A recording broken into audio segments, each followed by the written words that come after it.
Halo semuanya, bertemu lagi dengan saya. Pada video kali ini bertepatan dengan follower Instagram saya yang berjumlah 666. Nah, kemudian ada seorang teman saya yang berkata bahwa ini adalah nomor antikris. Dia bercanda ya. Nah, tapi karena ini adalah pembahasan yang menurut saya menarik, saya ingin membahas secara singkat namun mudah dimengerti. Nah, mungkin bagi sebagian orang Kristen khususnya, angka 66 ini mungkin kita tahu dan kita mungkin sering mendengar, apalagi disangkutkan dengan kontroversi-kontroversi yang ada. Tapi sangat disayangkan tidak banyak orang Kristen yang sungguh-sungguh memahami maksud sebenarnya dari angka 666 ini. Dan tidak heran banyak orang yang salah paham dan menyangkut pautkan dengan hal-hal yang tidak berhubungan dengan apa yang dimaksudkan dengan Alkitab sebenarnya. Ada yang menyangkutkan dengan konspirasi, ada yang menyangkut pautkan dengan hal-hal misalnya pada waktu itu microchip dan lain sebagainya. Nah, kita akan bahas ayat yang berhubungan dengan kata atau angka 666 ini, yaitu dalam Wahyu pasal 13 ayat 18. Dikatakan yang terpenting di sini ialah hikmat, barang siapa yang bijaksana baiklah ia menghitung bilangan binatang itu, karena bilangan itu adalah bilangan seorang manusia dan bilangannya ialah 666.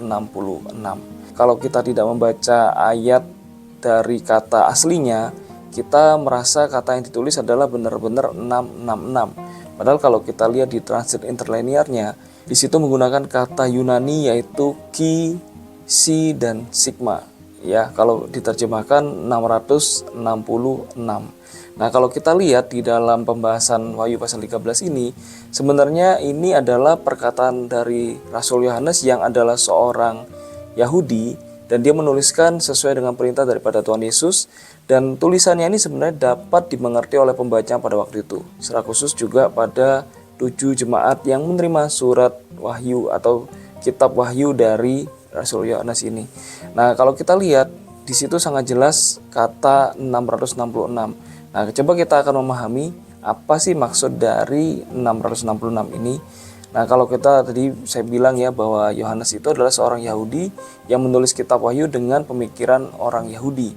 Nah, jadi angka 666 ini kita harus mengerti dengan cara pemahaman orang Yahudi atau orang Ibrani, yaitu menggunakan nilai gematria aksara Ibrani. Nah, jadi kalau misalnya kita belajar huruf Ibrani, itu setiap huruf Ibrani mempunyai ada nilai tersendiri. Nah, akan saya bahas ya. Nah, sebelumnya kita akan lihat angka 666 ini tadi saya sebutkan ditulis dengan huruf Yunani yaitu Ki, Si, dan Sigma ya. Nah, mari kita lihat nilai gematria dari aksara Ibrani yang tadi saya bilang bahwa setiap huruf Ibrani itu mempunyai nilai tersendiri. Seperti huruf Alef itu angka 1, Bet itu angka 2, dan seterusnya. Dan ini nilainya berbeda-beda. Nah, coba kita lihat siapa sih yang dimaksud dengan angka 666 ini. Nah, pada waktu itu ada seorang kaisar yang terkenal jahatnya, yaitu adalah Kaisar Nero. Nah, kalau kita lihat tulisan Kaisar Nero ini kan ditulis dengan huruf Yunani, atau misalnya kalau pakai huruf Latin jadi Caesar ya kan. Tapi kalau ditulis dengan huruf Ibrani itu menjadi Neron Caesar ya, pakai Q. Nah, kalau kita lihat di sini nilai gematrianya itu dapat dilihat dengan sangat jelas Neron Caesar ini, yaitu kalau ini saya kasih lingkaran ya, Nun bernilai 50, lalu Res bernilai 200, Waf bernilai 6, Nun bernilai 50, Kof bernilai 100, Samek bernilai 60, dan kemudian Res lagi bernilai 200. Jadi kita harus ingat bahwa penulisan huruf Ibrani itu nggak ada huruf vokalnya ya, jadi cuma diambil huruf matinya ya, yaitu N, R, N, Q, S, R. Nah, ketika diterjemahkan dengan huruf Ibrani lalu dihitung nilainya, jumlahnya pas, yaitu berjumlah 666. Nah, jadi kalau kita lihat sebenarnya dari angka 666 ini tidak serta-merta ditulis angka 6 sebanyak 3 kali, 666. Tapi ditulis dengan nilai angkanya secara simbol gematria yang tadi, yaitu 666.